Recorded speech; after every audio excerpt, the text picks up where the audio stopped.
Okey, berapa jauh kita dengan hari kiamat? Okey, ini bukan soalan saintifik ke untuk kita kaji berkenaan dengan jarak yang sebetulnya. Saya pun tak tahu, wallahu alam. Allah lebih mengetahui tentang hari kiamat tu akan berlaku bila. Tetapi persoalan berapa jauh ni kita kena tengok juga bila dalam Quran dan juga hadis Nabi SAW banyak menyebut berkenaan dengan kiamat ni dah dekat. Kiamat ni dah sangat-sangat dekat.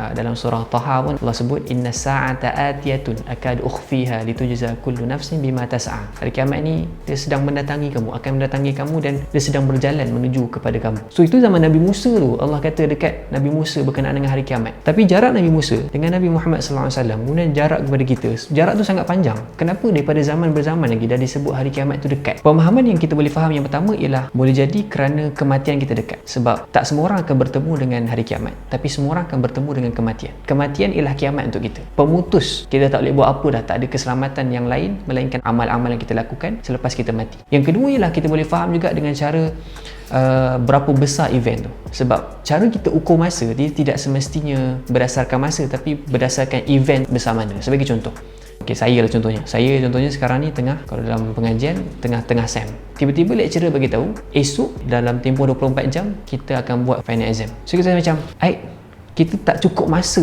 untuk 24 jam tu untuk hadapi final exam tu. Okey, itu contoh yang pertama. Contoh yang kedua ialah saya tengah lapar. Kemudian kawan saya cakap awak cuma boleh makan dalam tempoh 24 jam. Okey, tadi 24 jam kita rasa terlalu cepat, tak cukup masa. Sekarang ni untuk makan kita kata 24 jam terlalu lama. Masa yang sama tapi kita keluarkan satu conclusion yang berbeza, sama ada lama ataupun tidak, kerana dia bergantung kepada event tu. Event final exam terlalu besar untuk kita dan kita rasa macam tak patut untuk 24 jam sebab dia terlalu cepat. Tapi makan dia bukan event yang besar mana dan dia kena cepat. Bila kena tunggu 24 jam kita rasa macam terlalu lama. So macam tu juga hari kiamat. Hari kiamat ni hari yang sangat-sangat besar, sangat-sangat menakutkan, dahsyat, yang mana kalaulah kita diberi 100 tahun pun kita akan tak cukup masa untuk kita bersiap menuju dengan hari kiamat. Nak katanya hari kiamat ni event dia sangat-sangat besar, persediaan tu tak cukup. Sampai kan kalau kita tengok yauma yafirrul mar'u min akhihi wa ummihi wa abihi wa sahibatihi wa bani, adik-beradik sama adik-beradik kita dengan mak ayah kita semua berlari, tak kenal dah. Dia buat tak kenal ni sebab apa? Masing-masing memikirkan tentang kehidupan sendiri. Kadang-kadang kita ni terlalu mencari sangat konspirasi